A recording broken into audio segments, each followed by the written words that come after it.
Good morning, dear students. Welcome back to our online classes.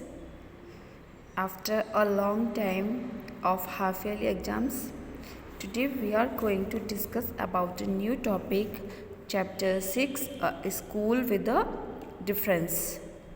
Okay यानी कि एक अलग तरह का स्कूल, यानी कि एक स्कूल जो कि दूसरे स्कूलों से भिन्न है. Okay, this chapter has been written by Edward Verrall Lucas. Okay, तो देखिए एक दिन क्या होता है कि जो ल्यूकास है वो मिस बीम के स्कूल में जाते हैं ये देखने के लिए कि क्या अलग तरह की एक्टिविटीज़ उनके स्कूल में होती हैं जिससे कि जो उनका स्कूल है मिस बीम का वो बाकी के अदर स्कूल से यानी कि रेगुलर स्कूल से अलग है. ओके, उनकी टीचिंग मेथड्स के बारे में वो कुछ जानना चाहते हैं कि क्या वो किस तरह की टीचिंग मेथड्स अपने स्कूल में बच्चों को पढ़ाने के लिए इस्तेमाल करते हैं. ओके, तो देखिए चैप्टर काफ़ी लेंथी है इसलिए आप इसको खुद से रीड कर लेंगे. मैं आपको इसको समराइज़ करूँगी यानी कि इसकी जो स्टोरी है मैं आपको शॉर्ट में बताऊँगी. तो देखिए जो ह्यूमन बींग्स होते हैं उनके 5 सेंस ऑर्गन्स होते हैं. आप सभी ने पढ़ा है, साइंस में भी पढ़ा है, जीके में भी पढ़ा होगा पहले ही. तो देखिए sight, hearing, taste, smell and touch यानी कि देखना, छूना, किसी भी चीज़ का स्वाद लेना और टच करना, ये सारी चीज़ें हमारी क्या होती हैं, सेंस ऑर्गन्स होते हैं. We have 5 sense organs. तो देखिए क्या होगा कि अगर आपका कोई भी एक सेंस ऑर्गन काम करना बंद कर देगा या फिर अनफॉर्चुनेटली आपके पास कोई भी एक सेंस ऑर्गन नहीं है. तो देखिए यहाँ पे जो ल्यूकास हैं वो वहाँ पे मिस बीम के स्कूल में जाते हैं और वहाँ पे जाकर वो देखते हैं कि एक लड़की है जो कि 12 ईयर्स की है यानी कि 12 साल की है. एक लड़का उसको हाथ पकड़ के ला रहा होता है, उसकी आंखों पर पट्टी बंधी हुई है और उसको आगे लेते हुए जाता है. जब वो उनके पास से गुजरते हैं तो उनको डिस्क्राइब करता है यानी कि उनके बारे में बताता है. तो देखिए आगे क्या होता है कि वो जब मिस बीम से मिलते हैं तो जैसा उन्होंने सोचा था वैसा ही पाते हैं यानी कि middle aged, full of authority yet kindly and understanding यानी कि बहुत ही समझदार और दयालु और जिम्मेदार महिला यानी कि एक मध्यम एज की जिम्मेदार महिला जिनके बाल सफ़ेद होना शुरू हो गए हैं. अब देखिए टीचर क्या करते हैं कि बच्चे घर से आते हैं रोते हुए यानी कि होम सिक, उनको घर पे जाना होता है या फिर घर जाना चाहते हैं, मम्मी पापा की याद करते हैं. तो टीचर्स उनको अदर एक्टिविटीज़ में लगा के उस चीज़ से भुला के पढ़ाई की तरफ टीचिंग मेथड से अट्रैक्ट करते हैं यानी कि जो एजुकेशन के क्लोज लाते हैं यानी कि बुक्स को दिखा के या कुछ भी अलग तरह की चीज़ें दिखा के उनको एक्टिविटीज़ में अट्रैक्ट करते हैं. तो देखिए यहाँ पे उनको बाकी सारी अलग तरह की चीज़ें तो देखने को नहीं मिलती हैं. वो पूछते हैं उनसे कि आप बच्चों को कैसे पढ़ाती हैं, तो वो बोलती हैं कि simple spelling, adding, subtracting, multiplying and writing, कि मैं बस इसी तरह से बच्चों को पढ़ाती हूँ. तो देखिए आगे वो देखते हैं कि मतलब तो फिर आपका स्कूल बाकी के स्कूलों से अलग क्यों है, मुझे सिर्फ ये जानना है. तो देखिए आगे क्या होता है, वो मिस बीम उनको बोलती हैं कि आप थोड़ी देर के लिए 1 मिनट के लिए खिड़की से बाहर झांक कर देखिए. तो देखिए वो खिड़की से बाहर झांक के जब देखते हैं तो बोलती हैं वो उनसे कि व्हाट डू यू सी, आप क्या देखते हो यहाँ पे.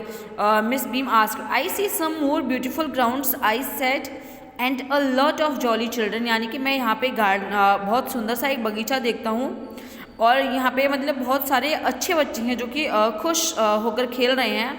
इट पेन्स मी दो it pains me tough to see that they are not also healthy and active looking. वो बोलते हैं कि मुझे देखकर दुख हो रहा है कि सारे बच्चे स्वस्थ नहीं हैं और दिखने में ज़्यादा अच्छे नहीं हैं यानी कि एक्टिव नहीं हैं. When I came in I saw one poor little girl being led about.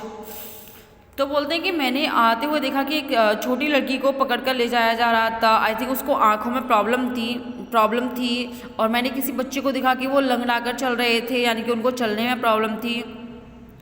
तो मिस बीम बोलती हैं, हंस जाती हैं और बोलती हैं कि वो सच में लंगड़ी नहीं थी और आज उसका this is only her lame day, यानी कि ये उसका लैम डे था। The others are not blind either, it is only their blind day, यानी कि और दूसरे बच्चे अंधे नहीं हैं, उनका सिर्फ अंधे होने का दिन है।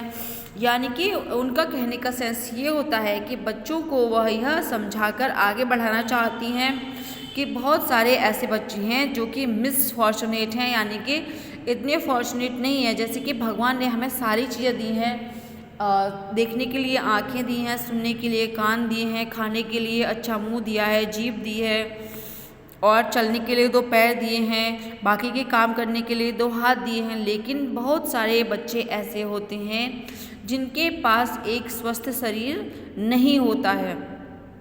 तो बोलती हैं कि इसमें there is no misery about it. वो बोलती हैं everything is very kind and it is really something of a game, यानी कि ये जो हमारा जीवन है वो एक खेल की तरह है, एक गेम की तरह है। वो गेम में बच्चों को ये सिखाना चाहती हैं कि आप इन सारी चीज़ों के ना होने के बावजूद भी अपने जीवन को आगे बढ़ा सकते हो।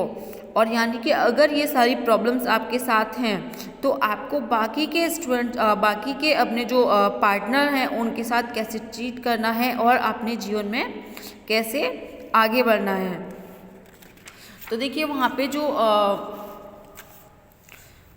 मिस बीम हैं उनको सारी चीज़ों के बारे में समझाती हैं और वो बोलते हैं कि मैं तो एक भी दिन अंधा नहीं रह सकता, या फिर मैं अपना मतलब काम किस तरह से करूँगा, मुझे तो बस यही डर लगा रहेगा कि मैं कहीं मैं किसी चीज़ में टकरा कर खुद को चोट ना लगा लूँ।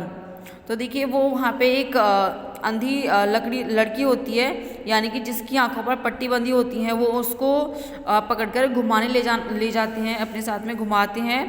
तो वो उनको बताते जाते हैं, डिस्क्राइब करते जाते हैं कि बाकी क्या हो रहा है वहाँ पे प्लेग्राउंड में, और वो उनको डिस्क्राइब करती जाती है कि ये इनका नाम ये है, कि ये हैं, यानी कि सारी चीज़ों के बारे में वो उनको लड़की क्लियर कर देती है कि इनका नाम ये है, कि ये हेड गर्ल है, या फिर ये